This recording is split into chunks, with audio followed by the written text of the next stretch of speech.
لشمینیا چې کومه ده دا بیسیکلی سکن ډیزیز ده، دا غرونو کې ډیره کیږي او دلته چې موږ له څونه کیسونه راځي 80% د مومند ایجنسۍ 20% زموږ د شپدر علاقې دې له مخکې موږ له د ډیچو افیس نه باقاعده انجکشن راتللې او دې لپاره موږ د بود ورځ دغه کړې وه ټاکلې وه ټول مریضان به د بود په ورځ راتلل او هغې نه به هغه انجکشن یې موږ وهلې خو ډېر وخت شو چې دا انجکشن یې بندې شوي دي د ډیچو صاحب افیس نه هغې موږ له نه راکوي وایي شارټ دي ډي جی هیل نه دی اغشتي. دویم دا ده چې د دې قیمت سیوا دی موږ سره چې کوم بجټ دی لکه دې دپاره الوکیټډ بجټ موږ سره شته دی نه که لږې ډېرې موږ سره پیسې زموږ چې کوم دا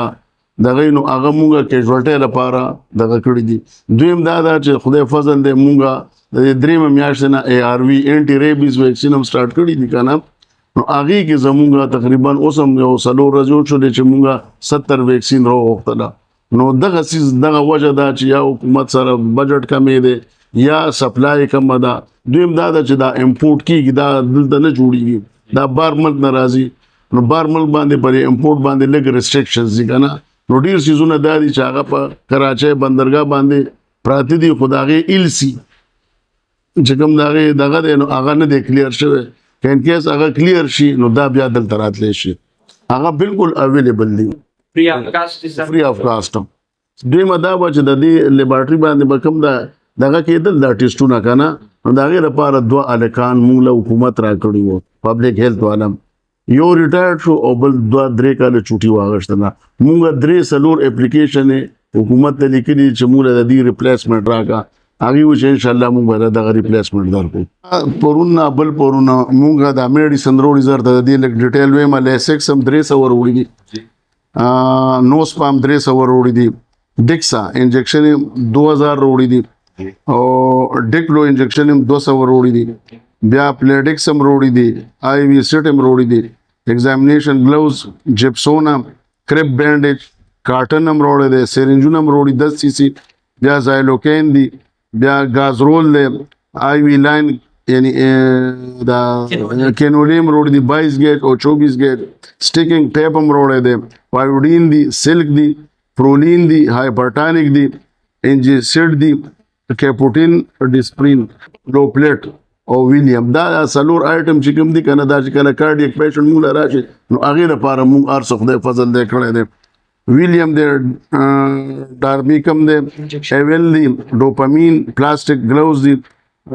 ټرامال دی نالبین دی آرټری فورسپ دی سیزر دی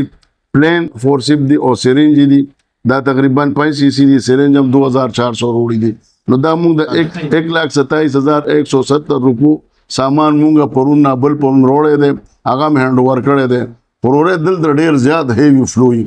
چې زموږ ایکچوال د ایمرجنسي سره دا د آر ټي آی روډ ټریفک ایکسیډنټ فایر آرم یا یو بل سره څوک سپېړه وشي هغه خو دې کې موږ او پی ډي چلیږي ځکه ډېر مریضان یې چې هغې میډیسن نشي افورډ کولی نو هغه راشي یاره مرۍ مې خرابه ده نو دلته ورته وایي ما د شابه انجکشن وکړې نو ورته یو ډیکلو وکړو یو ورته سیفټراکزون وکړو هغه والي سبا بل ورته بیا راشي نو موږ تقریبا 50% هغه کیژوالټي او 50% او پی ډي روانه ده لکه دا 50% مریضان داسې چې دا د او پی ډي دا د کیژوالټي نه نو ځکه دا زموږ دغه یو نور چې کوم ضروري څیزونه دي که نه لکه تاسو ته ما دا 30 آیټم وویل چې دا موږ وروړي دي. ډاکټر مصباح د ایم اس ټیشکیو هسپتال شفقت نن سبا موږ ترو سوشل میډیا زیاتره پوسټونه وړو چې شفقت هسپتال کې چې کوم ایمرجنسي میډیسن دی دا موږ ته نه ملاویږي ګورنمنټ تقریبا 2 کاله وشو چې موږ ته کوم خپل بجټ نه کوم میډیسن راکوي نو هغه اوس موږ ته نه راځي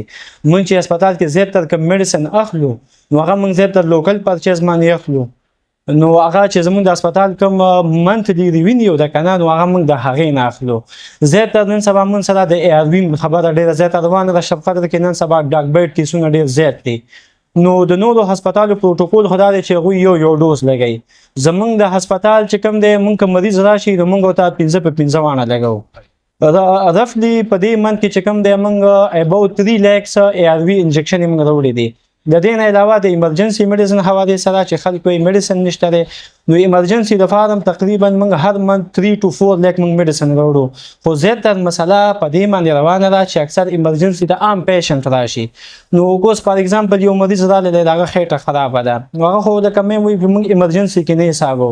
نو هغه د ای وی لاین هم ملو شي رنګل خو موږ د هسپتال نه هم ملو شي یا نان مثلا وي یا سفراکزون وي نو زیاتره مریضان زموږ فلو دغه میډیسن زمونږ دغه کوي ایمرجنسي زیات نه زیات چې موږ راشي ار ټي ای راشي یا فایرام راشي نو هغه په 24 اور کې 15 to 20 مریضان دي نو که دا میډیسن هغوی ته یوز کېدلی نو زمونږ به دا ایشوز به نه راتلی په هغې باندې زمونږ خبره روانه ده موږ چې کوم ډیمانډ دی د ډي جي نه د ډي شو نه هغه موږ کړی دی هغوی اوس یو 2-3 هفتې مخکې ډي جي صاحب چې کوم دی یو 5 ارب روپۍ ایشو کړی دی 17 ډسټرکټ ته په هغې کې زموږ ډسټرکټ هم دی خو هغه لا چې کوم میډیسن دی هغه موږ ته لا هینډ اوور شوي نه دي نو زموږ به زیاتره مسله په هغې باندې ختمه شي بله خبره د ډریپ د سرنج او د ډریپ سیټ ته ډریپونه موږ سره رنګر نارمل سلاین شو یا ډیکسټروز واټر شو دا موږ سره د 45 لیک بجټس موږ سره شته د هغې مسله نشته دی ډریپ سیټ هم مریض ته ملاویږي سرنج هم ورته ملاویږي د هغه چې کوم پس ایډ دی فایوډین یا سټیچنګ وغیره چې کوم د ایمرجنسي والا یا د ار ټي ای والا کوم پیشنټس دي هغه ټول کېږي نو زمونږ عوامو ته هم دا خواست دی چې خیر دی تاسو هم لږ د هاسپټل چې کوم دی د پازیټیو حوالې سره لږ شان د سوچ کوئ موږ آینده فیوچر کې هم دا کوشش کوو چې هسپتال کې څه قسمه مسلې دي چې هغه موږ ټایم دی موږ ټیک ورکړو هغه موږ ختم ډیلی بیس باندې تقریبا زموږ 350 پلس پیشنټ راځي خو په دې کې زیاتره مریضان داسې وي چې یا ګیسټرونټرایټس وي ماشومانو خېټې خرابې وي یا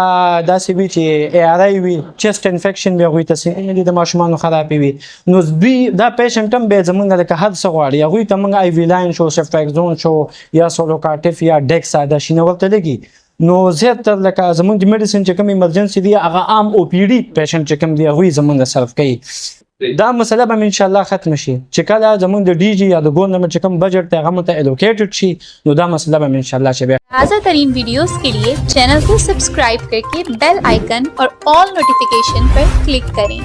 ताकि आपको मिले हर अपडेट सबसे पहले।